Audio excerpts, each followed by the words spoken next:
Rosa. And also at forward, a member of the 2026 PBA All-Star North Champion Team, wearing jersey number 22, the Xavier Lucero. Head coach for Magnolia is L.A. Tenorio. And now introducing the starters for the Meralco Bulls. At guard from Pangasinan, number 5, Jason Brickman. From Valenzuela, also at guard, number 71, CJ Cansino. At center from Pasig City, number 33, Brandon Bates. From Pinigilos Norte, at forward, number 11, Chris Newsom. And also at forward, number 9, Antonio Hester. Head coach for Meralco is Luigi Trillo. Ball is about to go up. And the game is live. First possession will belong to the Meralco Bulls. Dean, as I stated earlier, nung huling laban nila against Magnolia, big performance coming from Antonio Hester, but you're expecting, of course, adjustments because this is the rematch between these two teams. Well, major adjustments, particularly since Meralco will be bringing back Cansino at saka si Brickman. Those two guys sat out the last 2 games of Meralco. Both games, Meralco lost. So they're hoping to be able to get things going now. Dean, your list for the Magnolia Chicken Niblados Hot Shots. Well, unang-una, they need to capitalize on turnovers. They're number 1 in turnover points sa liga natin at 18. And their first meeting against Meralco, they outshot Meralco in terms of turnover points, 18-8. Pangalawa, I think they need to box out Hester. Alam natin, Hester is an inside operator. That's exactly what they did that time. They made sure that he didn't get the easy 2 points inside. And they also need to clog the passing lanes. And Meralco happens to be the number 1 in terms of assists allowed, while, rather Magnolia, but while Meralco is averaging 22.5 assists a game, Magnolia needs to be able to stop those assists. Buffin block by Brandon Bates sa pagkakataon na yun, kaya nagana pa rin ang kanilang unang puntos. Itong Magnolia Chicken Niblados Hot Shots, they will have 7 seconds remaining in their shot clock. Baseline out of bounds action, mabilis na titira. Itong si Barroca will not get the bounce, and the stop is completed by Meralco. Ano naman ang ating team's list for the Bolts? Number 1, they need to block the rollers ng Magnolia, especially off those pick and rolls. Lucero and Ian Sangalang, those guys are excellent rollers on the pick and roll, as you see Chris Newsom. Cansino at si Maliksi. Milan Carlo. Thank you so much for that report. Cansino drives baseline, umatake, dinala pa sa ilalim on that gorgeous reverse layup. Guy who made that play possible is Brickman. Again, looking for Cansino. Those 2 guys were missing in the last 2 games of Meralco, but they connected very well. But Cansino, his versatility to score from the inside. Buffin, yeah. Paparandam kagad. Buffin gets it.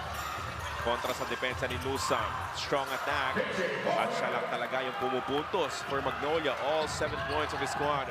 Magnolia hot shots para subukang hintuin itong si Hester. Samantala, ganda ng pasa palabas dito kay De La Rosa. Finally, a local scorer for the hot shots as De La Rosa trains a 3.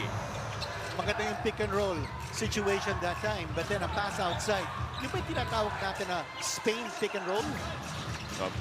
The roller, yeah. looking for an outside guy. In the screener action. Yun.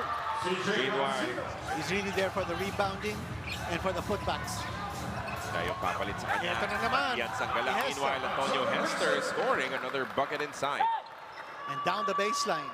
And for Magnolia, you need to cover that baseline, especially when Hester feels that he has a strong move inside. Lucero may hawak ngayon. Gusto papostihin itong si Mark Barroca.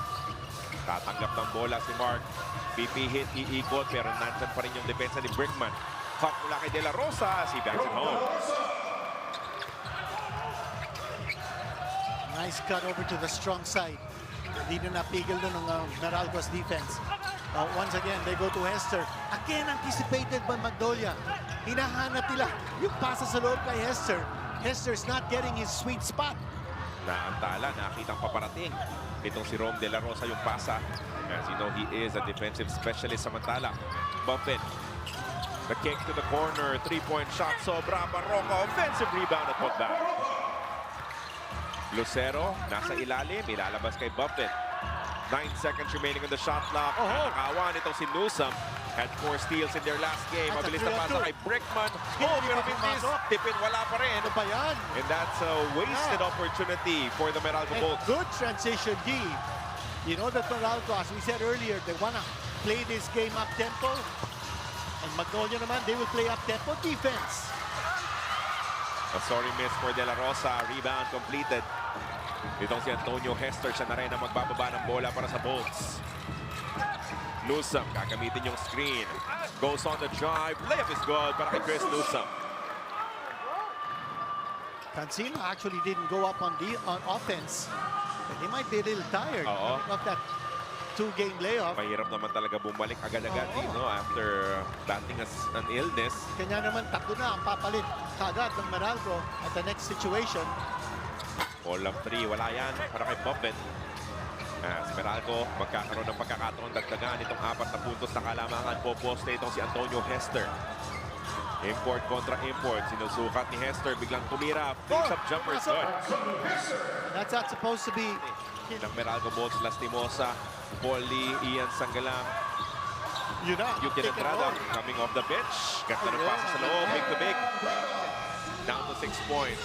The drive mula kay Sangalang. Tapos naiwanan na walang nasa harap. Itong si Yuki Andrada. 22-16. A 6-point advantage. Sangalang ibibigay kay Paul Lee. Ngayon pupunta sa kanto. Andrada. Tres naman ngayon. A quick burst of 5 points from Yuki. Fitness on defense, and that's something that we're gonna watch. Pasa sa That's a labas. three. Aaron Black. 3-point shot is good for AB. Bago magtapos ang ating first quarter. AJ Buffett against Quinto. Nagpaikot-ikot pero nawala yung bola. Steal coming from Cliff Hodge. Lastimosa. Yun, Spain action yung pinakita doon. Corner, 3-point shot. Pasok na naman for Yuki. Andrada now with 8 points. 8 solid points off the bench for Andrada. Laking tulong niyan dahil hindi naman ganun karaming tres yung pinapasok on a game-to-game basis nitong Magnolia. Now they get 2 from Yukian. And they will also get the stop here. Last touch ito si JB Mocon.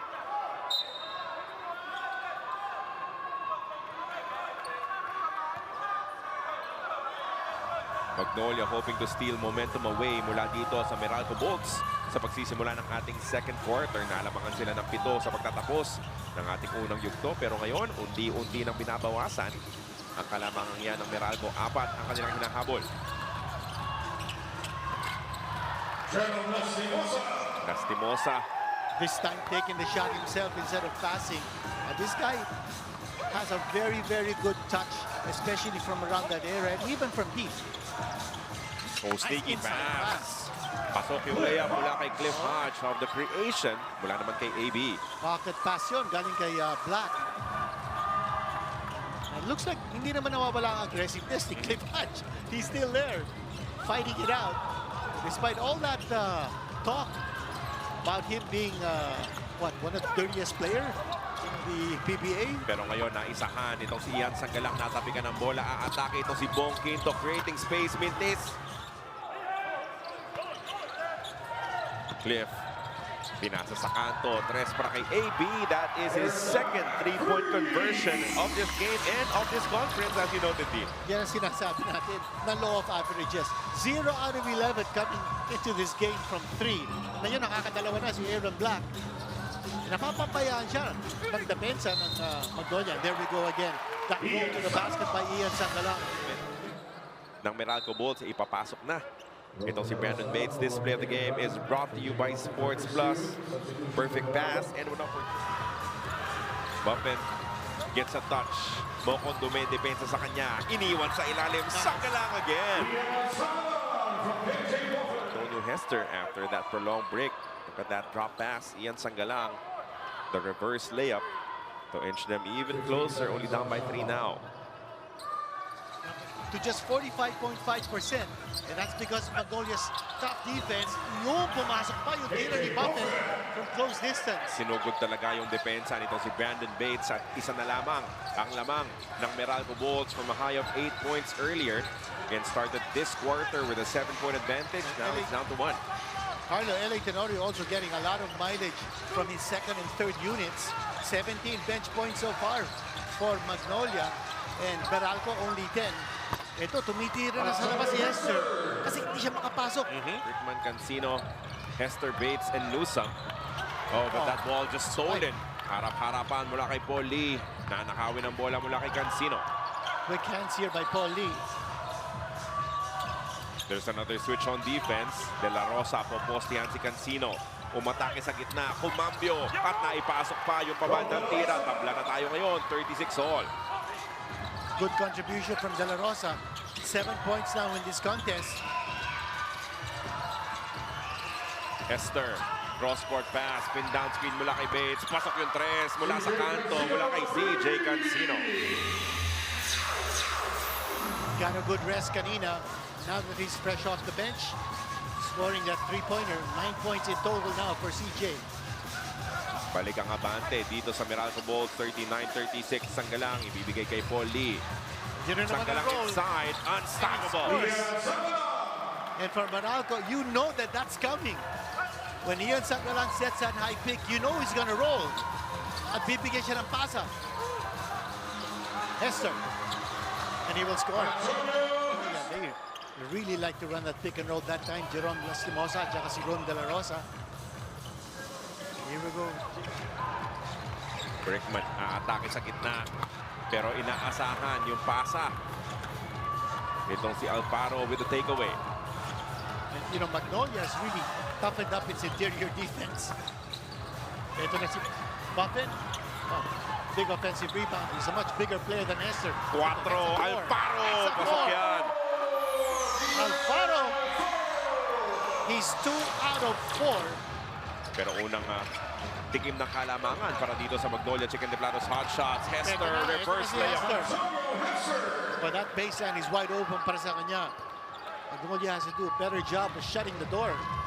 14 puntos na para kay Antonio. Hester mabilis na ibibigay ang kalamangan pabalik sa kanyang kupunan.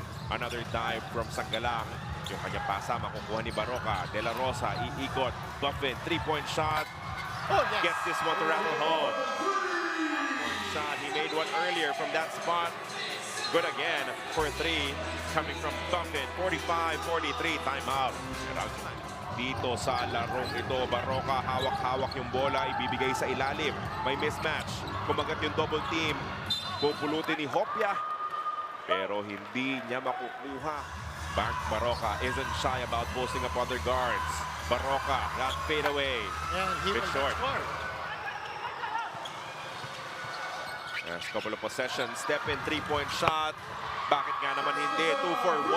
Ang ginusto nitong si Chris Newsome. Decision by Newsome to take this shot because this will be a 2 for 1 situation para sa Meralco.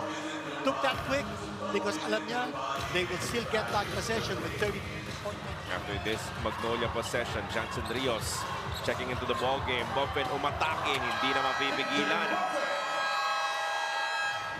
Coming from the outside, nobody taller than him. Ito, makita natin ang ginawa niya. Hester not able to stop. But you know that foul is coming. So if you're Meralco, yes, take the shot. There's the shot. Hester, that's a third medium-range jumper that he has scored in this game. Hawak ng kalamangan heading into our second half of action. Antonio Hester, hindi lang puro loob yung kanyang inoopensa. And Brickman with 2 assists so far, 2 points. CJ with 9 points. Magnolia naman, aba, tatlong check marks against 2 check marks for Meralco. Yung check marks sa Magnolia, they've been able to capitalize on turnovers, 13-4. Advantage in turnover points. They've been able to take away Hester's sweet spot.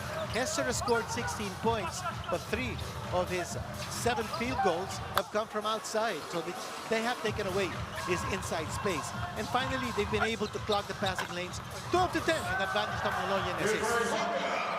Clifford Hopia making his presence felt. here in this third quarter.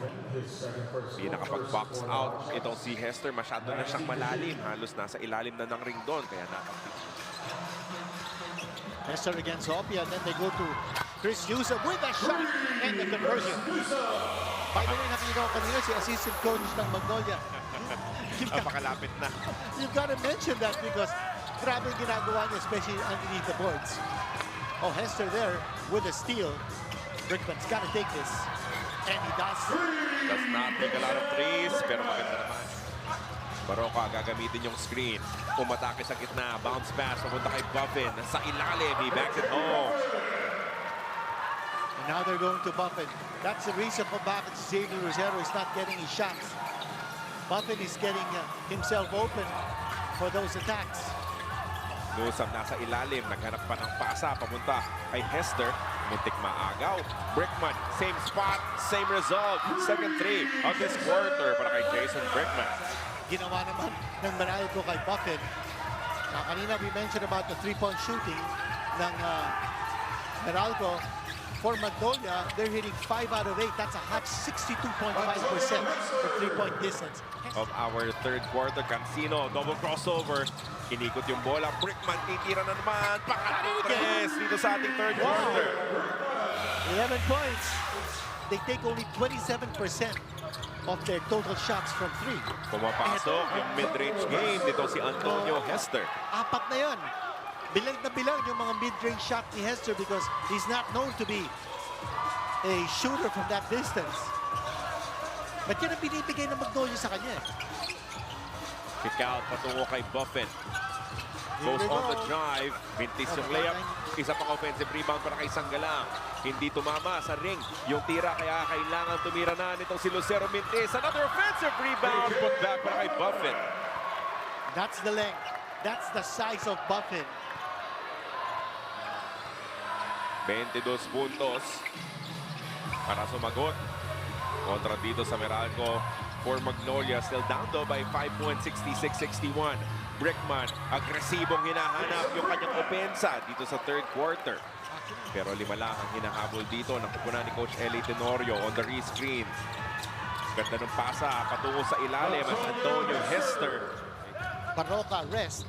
There's that pick by Sanggalang. At tinira na lang ni Jerome. Tumuloy lang itong si Lastimosa. Nakita niya, wala ng help defender. Xavier sees no advantage there. Bibigay kay Buffin. Top of the key attack mula sa import ng Magnolia. Pero sinalubong ng help defense. Ganda ng timing mula kay Hester.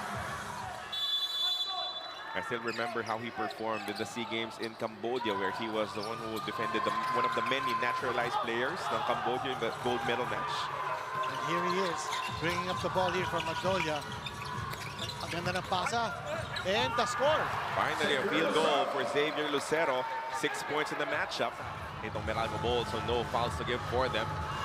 Paul Lee on the attack. Goes middle, Lee. Back it home. Oh, what a big basket there. They need to put up the shot.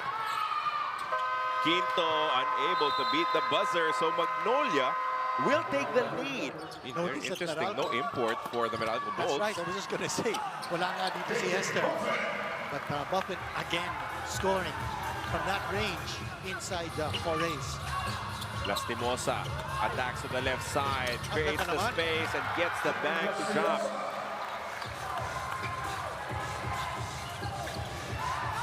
Sinandalan yung depensa nito si Banquero kaya hindi na siya nakatulong.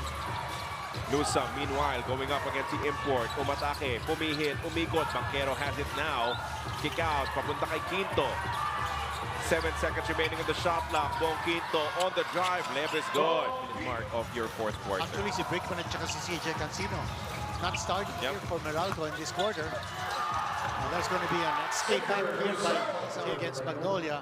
They're playing tough defense, but they're also giving up the fouls. GAC game-changing play is brought to you by GAC. Bucket inside amidst the strike. So the import of Meralco fresh right now. Kakapasok lamang. Banquero lost the ball. And then the pass coming from Ian Sanggalang. Lastimosa all the way. Blitz defense ng Magnolia getting in that steal with that easy. Lastimosa, the runner, one-handers goal. It's now an 8-point lead here in the fourth quarter. Here's Jeron Lastimosa getting away from the defense. Newsom now defending Lastimosa. He's been Good pass inside. Lastimosa. and setting the play. Look at him go. He will not score, however. Offensive rebound. Put back para sa Guardia. Mosa is the man of the moment. Organized, they need new players on the floor. CJ Cancino ready to check back in along with Brandon Bates. Walang naka-box out dun sa pinakamaliit na miyembro. Sumona 2-3 ang pinapakita ngayon ng Meralco Bolts. An adjustment for them. Papasagin naman agad-agad. Dito si Paul Lee for 3. Shot in the air ball, and here's Paul Lee. The unselfishness from Magnolia. Ang atake si Baroka Lucero. Sinubo na lang. Patience in executing the half-court offense. Ang daming touches noon before Xavier Lucero got himself the 2 points. Biglang 15 yung abante. Sa wakas, sasagot na. Ito si Jason Brickman as he hits his fourth 3-point conversion of this ball game. 16 points in the matchup. Still a 12-point lead here for Meralco. Time ticking away. 4:43. Pick and roll, extra pass, tremendous basketball from the hot shots. The unselfish play. Yung sinasabi natin about how important it is for Magnolia to keep that ball moving and looking for the open man. It's happening right now. He's keep them in the ball game, but they're still down by a dozen. As Magnolia Has not had a single fast break point. Baroka, 3-point shot is gone. Everything falling for the hot shots here in the fourth quarter. Lastimosa miss. Brickman mula sa kanto naman. Isa pang tres para kay Brickman. He's been really hot. Double digits in this matchup. Lastimosa gagamitin yung screen. There's a switch on D. Mas malaki yung depensa, pero mas mabilis si Lastimosa. Iniwan! Oh, he scored! Iniwan ang buong buo! Ito si Brandon Bates. He'll be on the line to complete the 3-point play. Nag-switch yung depensa, nakita yung mismatch. Balik sa 13 ang abante ng Magnolia Chicken Templados Hot Shots. Bibitaw ng tres, pasok yan para kay Chris Newsom. Meralco now going to the long court to try to trip down this lead. Cliff Hodge play tough defense and bucket. Last 2 minutes brought to you by Sports Plus. Lamang pa rin ang 10 ang Magnolia. Baroka naman goes to the crossover. Di makakuha ng bentahe doon. Nilalabas kay Buffin. 3-point shot is good for the Magnolia import. Oh, that could be the clincher. That's now a 13-point lead opened up by Magnolia. 4 susubukan. Hindi tatama para kay Cancino. And with only a minute and 35 remaining, Magnolia looking good here in the end game. And this is double payback time for Magnolia on Meralco. As we said in the previous conference, Meralco booting out Magnolia's hopes of going to the semifinals. And Magnolia just riding on the momentum of that late surge in the third quarter. But I also think that Coach L.A. Tenorio, napag-aralan niya kung anong dapat nilang gawin in this last 12 minutes of play. But it's all about the defense, holding Meralco down to 88 points. Remember, Magnolia is a team that is number 2 in defense sa liga natin, holding opponents down to 91.2. And they're going to be even improving on that number because Meralco, it's just 88 points for them. Just a dream fourth quarter performance mula dito sa kupunan ni Coach L.A. Tenorio.